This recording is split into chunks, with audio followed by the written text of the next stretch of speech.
Hello everyone, good afternoon. कैसे हैं आप सब? उम्मीद करते हैं सभी बहुत ही अच्छे होंगे। तो गाइस अभी जा रही हूँ बाबू को लेने। 12:30 बज गए हैं और देखिए धूप निकल आई है और अभी बारिश हो गई है ज़रा देर में। तो यहाँ का ऐसा ही मौसम है हमारे यहाँ का, ज़रा में बारिश और ज़रा में बहुत धूप हो जाती है। और जब धूप निकलती है ना तो बहुत ज़्यादा गर्मी हो जाती है। तो बस बाबू के स्कूल पहुँच चुके हैं, देख सकते हैं। तो और बाबू को ले लेते हैं, फिर क्या होता है ना, बाबू को दुकान पर भी जाना है। ये पहुंच गए हैं बाबू के स्कूल।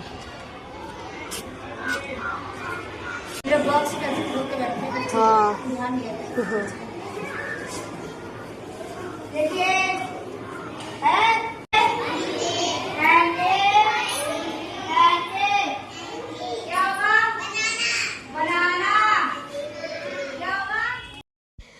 तो गाइस यहाँ स्कूल से आ चुके हैं और फिर बाबू गए थे दुकान पर, कुछ सामान लिया था दुकान से बाबू के लिए। बाबू बाबू बहुत जल्दी अपना मन बदल देता है। कह रहा था आइसक्रीम खाएंगे और फिर आइसक्रीम नहीं खाई उसने। उसे जैम्स दिख गए तो उसने जैम्स ले लिए और बैग मैं उसका टांग लेती हूँ। फिर मुझे फीलिंग आती है कि मैं पढ़ने जा रही हूँ। तो अभी पहुंच चुके घर पे गाइस और अभी बारिश हो गई थी, इतनी तेज़ धूप है। और जैसे ही घर पहुंचे बस थोड़ी देर बाद फिर से बारिश शुरू हो गई। इतनी तेज़ बारिश हुई जैसे कि लग ही नहीं रहा था बारिश होगी। और लाइट चली गई थी, बाबू को लग रहा था बहुत ज़्यादा गर्मी। तो मैंने कहा बैठो मैं कर देती हूँ हवा। अब देखिए थोड़ी ही देर में 1 बजे के टाइम हम बाबू को लेकर आए थे 12:40 पे। 12:40 या 45 हो गए थे। फिर उसके बाद 1 बजे आई थी बेटी। तब आप देख सकते हो 10-15 मिनट के बाद इतनी तेज़ बारिश होने लगी थी कि मौसम देख के ऐसा नहीं लग रहा था कि इतनी ज़्यादा बारिश हो जाएगी। और बहुत तेज़ी से बारिश हो रही है। शायद कैमरे में इतना नहीं कैप्चर हो पाता है, लेकिन आप देख पा रहे हो कि खूब बारिश हो रही है। और पूरा भीग गई थी बेटी और किताबें बच गई थी क्योंकि बैग थोड़ा मतलब वाटर प्रूफ है बैग, इस वजह से किताबें नहीं गीली हुई पर कपड़े सारे गीले हो गए और ऊपर बैग भी गीला हो गया। तो देख सकते हैं पूरे कितनी मतलब पूरा ही गीला हो गया है। अब बादल इतना है, बहुत ज़्यादा तेज़ बादल है, ऐसा लग रहा है कितना बारिश होगी। और मौसम का कुछ पता नहीं होता है कि ज़रा देर में इतनी तेज़ धूप और ज़रा ही देर में बहुत ज़्यादा बारिश हो जाती है। तो ये भी ठीक है कि बुक्स नहीं हुई गीली, वरना बुक्स गीली हो जाती तो सुखाने में ज़्यादा ही दिक्कत हो जाती क्योंकि धूप है नहीं और फिर सूखता कैसे। तो इस वजह से फिर उसके बाद हम आ गए किचन में रोटियां सेकने के लिए। और सब्जी तो हमने बना ली थी, चावल भी बन गए हैं और रोटियां सेकेंगे और फिर खाएंगे खाना। तो सब्जी में मैं बता दूं, मैंने बनाई थी टमाटर आलू की सब्ज़ी। अब आप कहोगे आपके यहाँ टमाटर आलू बहुत ज़्यादा बनते हैं, तो हाँ गाइस बच्चों को टमाटर आलू की सब्ज़ी ज़्यादा ही पसंद है, तो इसलिए टमाटर आलू की सब्ज़ी हमारे घर में ज़्यादा ही बनती है। जब हस्बैंड नहीं होते हैं ना तो टमाटर आलू की सब्ज़ी ज़्यादा बनती है।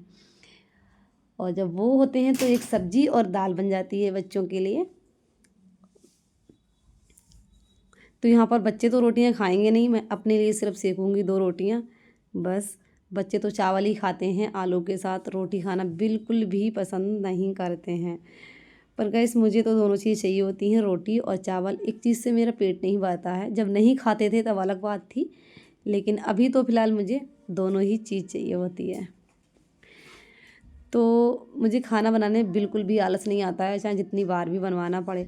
देखिए अपना भी ध्यान रखना बहुत ज़रूरी है, अगर हम खाएंगे नहीं तो चलेंगे कैसे, क्योंकि पूरे घर की जिम्मेदारी एक औरत पे होती है। जब औरत बीमार पड़ जाती है ना तो पूरा घर ना बिल्कुल एकदम उलट पुलट हो जाता है। ना कोई साफ़ सफाई होती है, ना कोई ढंग से काम होता है, ना खाना बनता, कुछ भी नहीं होता घर में। बहुत बेकार सा घर हो जाता है।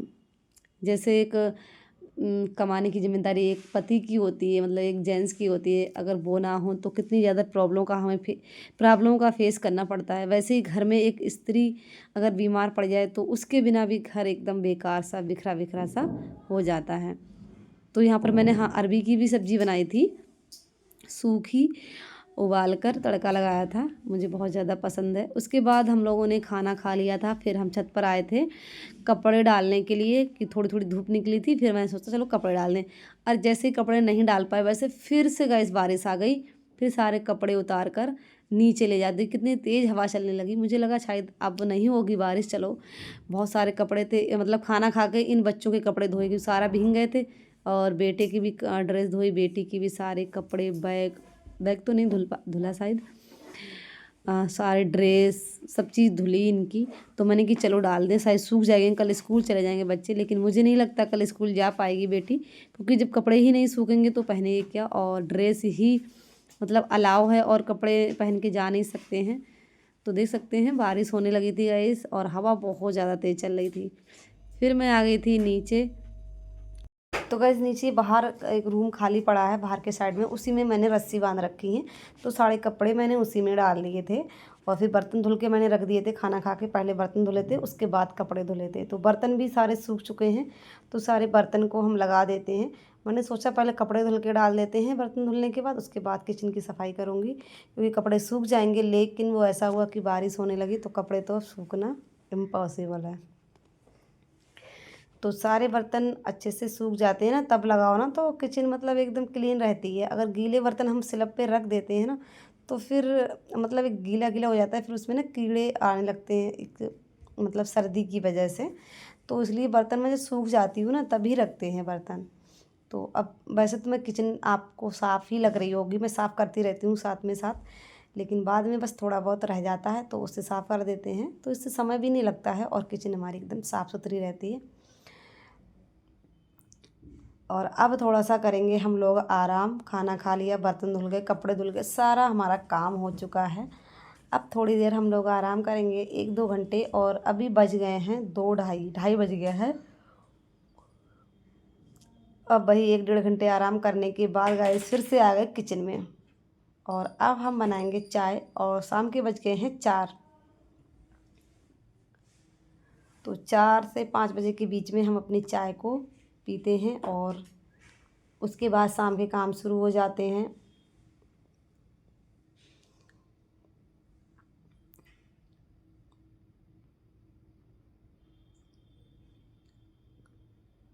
अपने साथ साथ ना बच्चों को भी अकेले ना संभालना, सारा घर का काम, फिर बच्चों को ना होमवर्क कराना भी होता है, उन्हें बैठाना। बच्चे तो पढ़ना बिल्कुल चाहते हैं नहीं, बच्चों को तो बस घूमने को दे दो और मोबाइल मिल जाए बस। तो यहाँ पे मेरी चाय बन चुकी है, और चाय छान लेते हैं गाइस। पता नहीं शायद मेरे साथ ही ऐसा क्यों होता है, मेरी वीडियो कहीं ना कहीं पे थोड़ी बहुत मिस ज़रूर हो जाती है। मुझे लगता है कि कैमरा ऑन है और कैमरा बंद होता है गाइस। अब मैंने चाय, हम लोग चाय पी रहे थे, वहाँ पे मैंने वीडियो शूट, मैंने कैमरा रख दिया था। मुझे लगा कि मैंने ऑन कर दिया है कैमरा, लेकिन कैमरा ऑन ही नहीं था। हम लोगों ने चाय पी ली, जब बाद में देखा अपनी करें वीडियो शूट ही नहीं हुई, तो कहीं ना कहीं पे हमारी वीडियो मिस हो जाती है फ्रेंड्स। फिर बाद में बहुत लगता है यार यहाँ का पार्ट हमारा मिस हो गया ना। तो कहीं कहीं का पार्ट अगर मिस हो जाए ना, तो वहाँ पे अच्छा नहीं लगता है। पूरा जिससे हम फिल्म बनाते हैं उसी तरीक़ा से हमारा ब्लॉग भी बनता है। तो बस इसी वजह से तो यहाँ पर चाय और रस हमारी तैयार है। बाबू चाय रस खाता है, और रस चाय बहुत कम पीता है, बस रस खा लेगा और चाय नहीं पीता है। फिर हम लोगों ने क्या किया, चाय पीने के बाद बाबू को बैठ गए थे होमवर्क कराने के लिए। बाबू तो बिल्कुल बस यही कहता रहता, थोड़ी देर बाद थोड़ी देर बाद करता, उसे डांट के बैठाना पड़ता है। फिर हो गई थी शाम के, बज गए थे 7:30। हम लोगों ने खाना खा लिया था। खाना खा के बर्तन हमने धुल के रख दिए हैं गाइस, और अब बस बारी है किचन साफ़ करने की।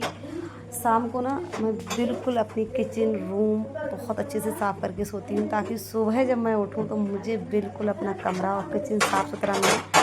जब साफ़ सुथरा घर होता है ना, सुबह को उठो तो सच में बड़ा अच्छा लगता है, किचन में भी काम करने का मन करता है, और दिल एकदम खुश हो जाता है। तो अगर आप चाहते हैं कि आपको किचन में काम करने में मन लगे, तो आप रात को अपनी किचन पूरा साफ़ करके सोइएगा। बहुत से लोग कहते हैं नहीं रात में झाड़ू नहीं लगाना चाहिए, पोछा। हाँ मानते हैं झाड़ू नहीं लगाना चाहिए, लेकिन पोछा लगाने में कोई भी प्रॉब्लम नहीं है। अगर आपका कूड़ा है बड़ा बड़ा तो वो हाथ से उठा सकते हो, बाकी आप पोछा अच्छे से लगा सकते हो। मैं तो भाई डेली लगाती हूँ, मुझे पसंद ही नहीं है कि मैं गंदा किचन छोड़कर सो जाऊँ। कभी ऐसा होता नहीं है, कभी भी ऐसा नहीं होता है। तबीयत ख़राब हो तब भी मैं पोछा लगाती हूँ। हस्बैंड डांटने भी लगते हैं, लेकिन मेरी आदत एक बन गई है, तो वो मैं बदलती नहीं हूँ। सफाई के लिए, सफाई में बिल्कुल भी कोई भी कंप्रोमाइज़ मैं नहीं करती हूँ। किचन साफ़ करने के बाद फिर रूम में आ गई, रूम में भी पोछा लगा दिया। अब देखिए रूम में मेरी आदत है कि मैं बेड पे बैठ के खाना नहीं खाती हूँ, हमेशा ज़मीन पे ही बैठ के खाती हूँ।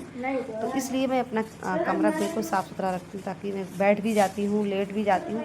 अब जब गंदा होगा तो कैसे बैठोगे ज़मीन पर और कैसे खाना खाओगे।